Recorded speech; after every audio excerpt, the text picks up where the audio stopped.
చంద్రబాబు గారు పవన్ కళ్యాణ్ గారి కూటమి 15 ఏళ్ళు ఉండాలి అని వాళ్ళు బలంగా కోరుకుంటున్నారు, అడుగుతున్నారు జనాలను. నువ్వు ఏమంటావు? వాళ్ళదంతా ప్యాకేజీ, ప్యాకేజీ ప్రభుత్వం కాబట్టి ప్రజలకు న్యాయం చేయకపోయినా పర్లా.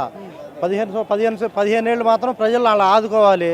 ఏంటి వాళ్ళ అడుగులకు మడుగులు వచ్చినట్టు ఉండాలా.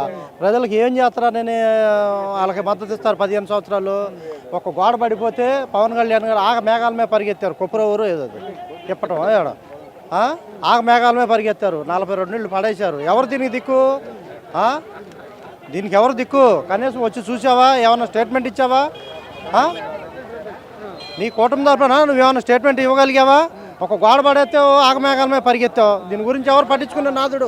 పేద ప్రజలకు అందరికీ మేము ప్రభుత్వం దృష్టికి తీసుకెళ్ళామని వీళ్ళు చెప్తా ఉన్నారు. మరి ఎందుకని వాళ్ళు స్పందించట్లేదు? ఎవరు తీసుకెళ్లారు? ప్రభుత్వం దృష్టికి వెళ్ళారు, ఆల్రెడీ వెళ్ళి కలిశారు. ఎందుకని స్పందించట్లేదు? వాళ్ళ దగ్గర లోపాలు ఉన్నాయి కాబట్టి. కూల్ చేసిందంతా వాళ్ళ జనసేన కానీ బీజేపీ కానీ తెలుగుదేశం పార్టీ వాళ్ళ అండర్లోనే జరిగింది ఇదంతా.